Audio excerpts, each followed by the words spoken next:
Welcome to Family Life Perspectives. This is Dr. Harry Broomfield, Director of Perspectives of Troy Counseling Centers. So glad that you've joined us today. We're in studio with Dr. William Guy, staff psychiatrist at Perspectives of Troy. Dr. Guy has been doing research and reading in an area of autism, which is an area of interest that he has. And Dr. Guy, you've been doing a wonderful job this week, but you've tied it into an interesting study that you've been reviewing. Could you do a brief summary and then bring us up to date what you'd like to talk to us about today? Okay. Well, essentially what we were discussing is that autism rates have been increasing over time. In 1960, the autism rate was 1 in 10,000. Out of 10,000 children, only one would meet criteria for autism. However, recently, or now, in the United States, the risk is 1 in 88. And it's getting worse. With each year, an increasing number, an increasing percentage of our population are being born with autism. Now, if you look at third world countries, they don't have this problem. If you look at Somalia, if you look at Papua New Guinea, they still have those 1 in 10,000 rates. They're not down there. They're not up there like us. However, if somebody from, let's say, Somalia moves to the United States, what happens to their autism rates? They become worse than ours, actually. For Somali children in Minneapolis, Minnesota, for example, the rates of autism are 1 in 32. 1 in 32 from 1 in 10,000. And the question is, what is it about the West? What is it about the United States, Canada, and developed Western nations that is resulting in these ridiculously inflated risks for autism? And we know that autism is an epigenetic disorder, an epigenetic phenomenon, which means it's related to both genetics as well as some environmental factor. We know it's genetically related because if you take a look at identical twins, if one twin has autism, the probability that the other twin will have autism is 60%. Not 100%. And I may have made a mistake when I first introduced this. I think I may have mistakenly said 80%, but actually it's 60%. And if there are fraternal twins, then the chance that the other twin will have autism is 10%. So what that tells us is that there is definitely a genetic risk there, but there needs to be something in the environment, some inborn genetic predisposition that needs to combine with an environmental insult. And that is what we're looking at as far as where this autism is coming from. But we don't know what all the insults are. We don't know what they all are. There are probably many. We know that there are about 100 genes involved in this, but we don't know what all the environmental insults are. Now, what we've been discussing lately is the gut bacteria connection. We come to understand that many children with autism, and schizophrenia for that matter, and those are mostly adults though, yes. But many children with autism have a certain bacterial overgrowth in their colon, specifically Clostridium. And what we discussed last time is that Clostridium organisms include C. difficile or Clostridium difficile, which is where you get this really nasty pseudomembranous colitis. There's also Clostridium tetani, which is where you get tetanus, and Clostridium botulinum, where you get botulism. So these are really toxic, and this set of organisms is famous for the fact that they release neurotoxins. Now, one of the toxins that are released by Clostridium is actually a byproduct of the metabolism of sugars, and that particular byproduct is something called HPHPA. And HPHPA stands for hydroxyphenyl hydroxypropionic acid, or propionic acid.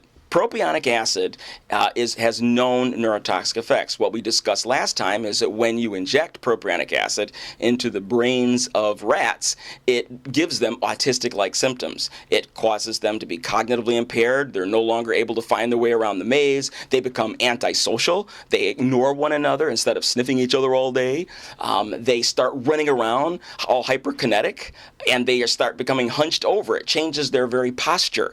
And these are all symptoms that are found in autistic children. And so here we have a smoking gun, if you will. We have a substance that is produced by certain bacterial overgrowth that is present in certain autistic children that results in autistic-like symptoms.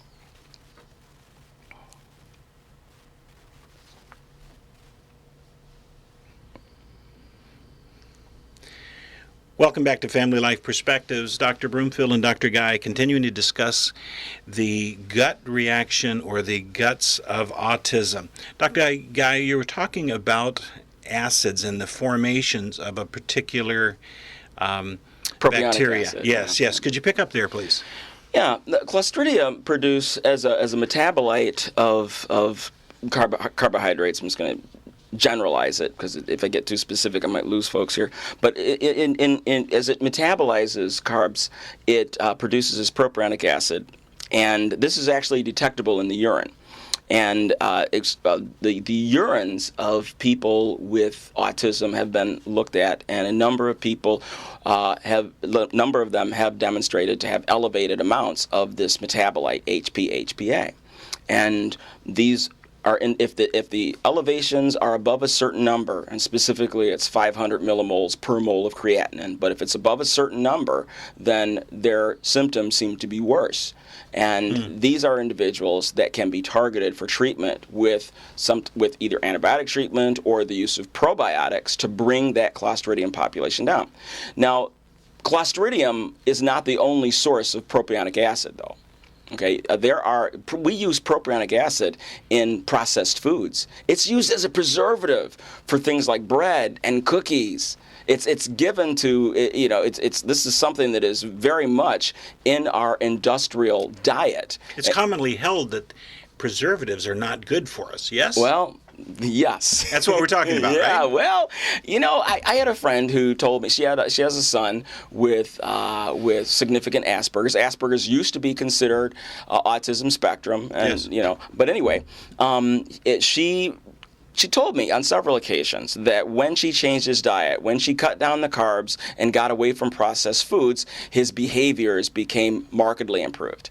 And I totally discounted that. I'm thinking this is, at that time, I believe 100% it was all genetic or due to some early childhood developmental insult. And I could not bring myself to believe that it was related to something as silly as a diet change. So I humored her and went along with it, but deep inside, I am poo-pooing it to pieces. Okay, yes. I did not want to accept that. Right. And this, however, coming back, understanding this though, understanding that if you eat a lot of sugars, okay, if you feed your kid a lot of sugar, then what's happening if they have Clostridia overgrowth, that's going to lead to an increased production of this propionic acid, which is a small fat. It basically gets into the blood, it crosses the blood-brain barrier, gets to the brain where it can have its neurological effects. In addition, this propionic acid is found in processed foods. So if they eat lots of bread or cookies and all this stuff in the Western diet, then that's another source of propionic acid. And so we have this substance that is known to have neurotoxic effects that is very much present in the Western diet. And may explain why when people come from developed countries, when they come to the United States, with all of our sugar and processed foods, why we're seeing such huge elevations in the incidence of autism. So they're going from underdeveloped countries, but what food they do eat there, it's natural or raw. Exactly. And they come here, yes. Processed food, preservatives. Yeah, if you're in Somalia, there is no corn, no processed food. Sugars they're all complex carbohydrates, yes. No simple sugars, yep. No GMO, no preservatives, none of this stuff. Yes. And also they eat a lot of fermented foods. And so a lot of the natural bacteria from the fermentation process may actually have had some protective effect. And so when they come here and they get away from that diet and go to the Western diet, suddenly, when you're talking about a pop 1 in 30 with autism, that's crazy. 1 in 30, I mean, that's terrifying. And then to think that it's getting worse, that in 20 years it's going to be much worse than that. Eventually, it's going to be the norm. If we continue on this trajectory, autism will be the norm in every family. That's almost prophetic. It sounds like a dystopic science fiction novel. Yes. But that's what's happening right now. Yeah. Powerful stuff. Where do we go here? How do we start to advance away from the demise that we're setting ourselves up for? Well, I wouldn't wait around for science to tell me what to do. Anytime a position is, in science, somebody offers a point, somebody offers counterpoint, and we go back and forth, and eventually we advance, but it's back and forth.